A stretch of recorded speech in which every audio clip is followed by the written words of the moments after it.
Hey guys, it's Sarah, and today I'm going to talk a little bit about reading slumps. And this is something that just pops up every once in a while in every reader's life where you just feel like you're not interested in anything, or you read a really, really good book and nothing else you ever read is going to measure up ever, so why bother? Or you're just not in the mood to read, even though you want to be reading, but nothing is just working for you and you don't feel it. And every time you try, you just get frustrated and you stop. So that's kind of what a reading slump is. So I have a couple little things that I revert to when I'm in a reading slump. And then I'm going to have some specific books that I think could help you get out of a reading slump in different types of genres. Okay. So there's a few different techniques. Now, number one, everybody says this, but it's true. Give yourself permission to take a break. And I have to do that as well. I, as a content creator, feel like I need to constantly be reading. I need to read all the books. I need to read so many books every month so that I have something to talk about. And sometimes that can be discouraging, and sometimes that can make me feel pressured. And sometimes it makes me shut down a little bit. And I'm like, well, this isn't working. So I give myself permission to take a break. I won't set like a time limit, but I'll say, okay, I'm just going to not worry about reading right now. I'm going to do something else. I'm going to listen to podcasts. I'm going to listen to music. I'm going to watch some TV shows, just do something else besides reading so that I take that pressure off me and everything's going to be fine. The world's not going to stop if I'm not reading 3 books a week. You know what I mean? So I give myself permission to take a little bit of a break. And a lot of times that helps. And I don't even have to take a long break. It'll be a couple days max. And then I'm like, okay, I'm ready now. I wait until I'm ready. I feel like, okay, I miss it. I'm ready to just dive into a really good book. So for me, that doesn't last too long. I feel like I'm a little bit lucky in that sometimes people, that could last for months, but sometimes that's what you need. So give yourself permission to take a break, however long that needs to be for you. If you're not willing to do that, here's some other techniques. Go to a favorite author. Who are your favorite authors? Who are the authors that every time you read one of their books, they make you happy, they make you smile, you just love them? Pick a book you haven't read yet, pick a backlist book. If you've read all their books already, but you were like, man, I really wish I had a new one from this author, read your favorite one. Again, just reread something that you know is going to bring you joy and that is going to make you happy.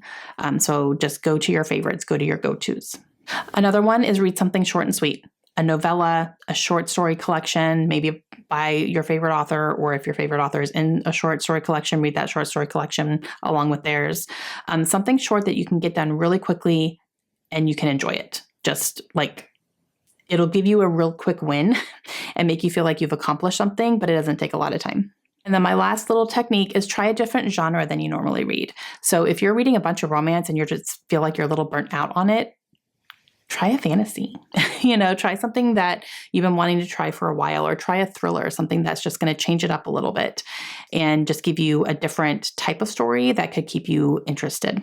Okay, so those are some techniques that I personally will use to get out of slumps when I feel like I need it. Now, here are some books. So the one thing that I normally will go to when I feel like I'm in the slump, I'm like, I need a good, fun, cutesy romance.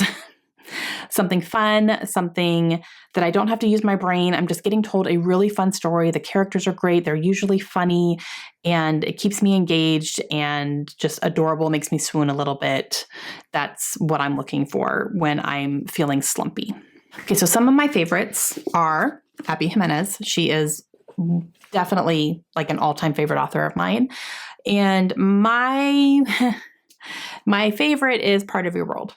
I say that with everything else is just a tiny bit below it, a smidge below it. This one edges out everything else just a little bit because of the characters, and there are scenes in here that I still think about and I still laugh, and I loved this book so much. So Part of Your World is 100% one of my favorite romances.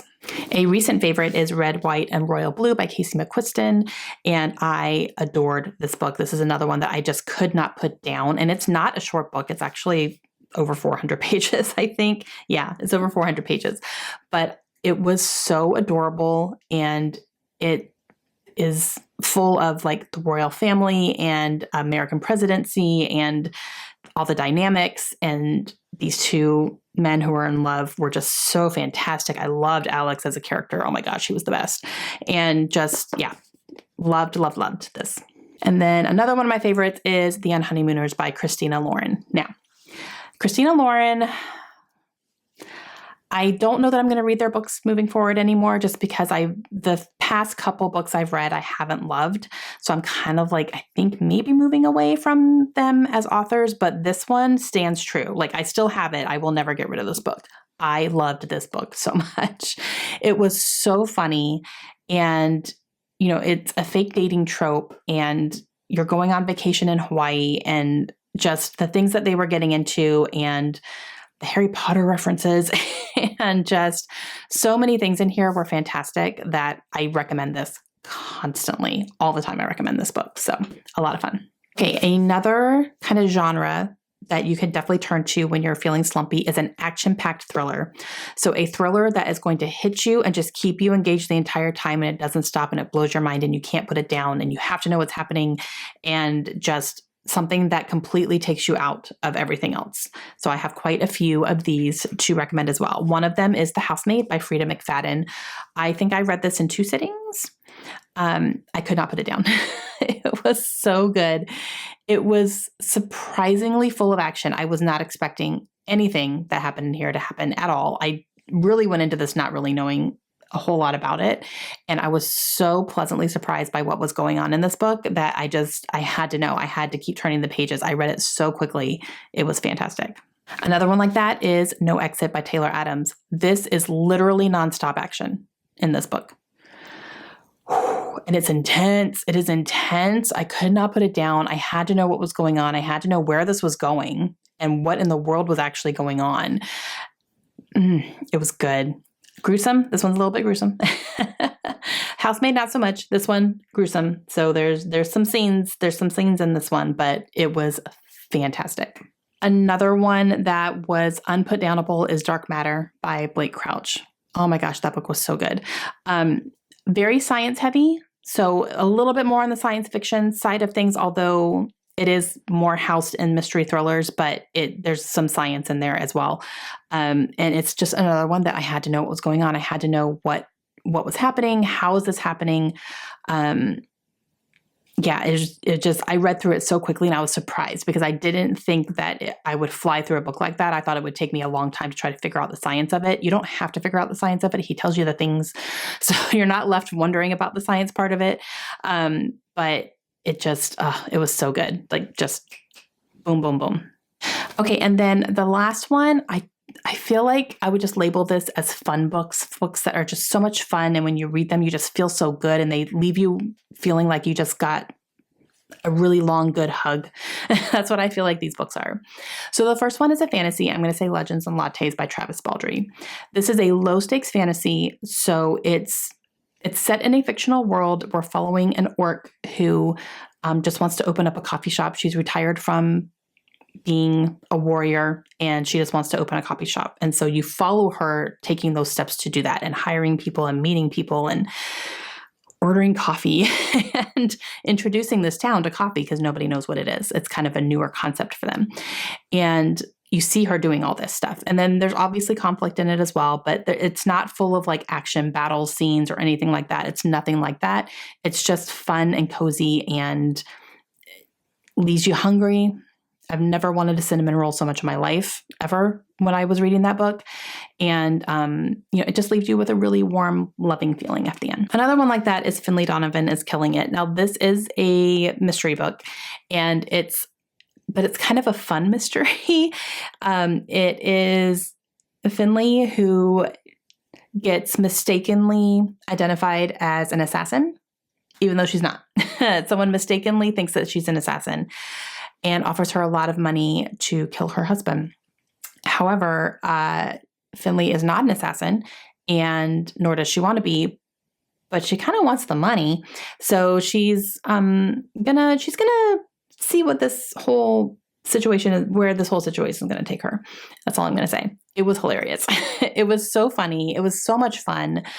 Definitely some action in here for sure, but nothing like, I wasn't on the edge of my seat. I wasn't like gasping for breath or anything like that. It was just fun. And I really liked Finley as a character.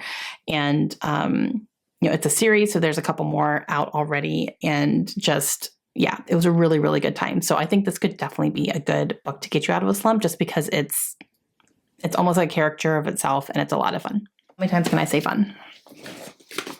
And then last but never least is TJ Klune. And my favorite of his is That House in the Cerulean Sea. This book is literally a hug in a book. It is so charming. This is a fantasy. We are following an orphanage that is housing children who are deemed dangerous to society, but they need somewhere to live. And we are following a social worker who travels to this orphanage to do check-ins, make sure the kids are okay, make sure everyone's behaving themselves, make sure the caretaker is doing his job with the children and doing them justice, and kind of what's going on. This social worker has been very misled on the situation of these children and what they're capable of. And he goes in there with some expectations that are very quickly bashed. And you see him start to connect with these people and all that entails. These children are the best. Like, they're so good. And the entire time I was reading this, I was just like, oh my gosh, I love them. Oh, I love them. Oh no, but I love them too. And like, you can't pick a favorite. It just, it's so good. And the writing is fantastic. And it truly takes you to another place, but just makes you feel so good. I love this book so much. It's like top 10 for me, hands down. So I would definitely think that this was a good one that could get you out of a slump. Okay, guys, those are some techniques / specific book recommendations I think that can help you get out of slumps. Let me know if you guys have any techniques when you get into a slump, what works for you to help you get out of it. Let me know that as well. And if you have any good recommendations for slump busters, that would be great too.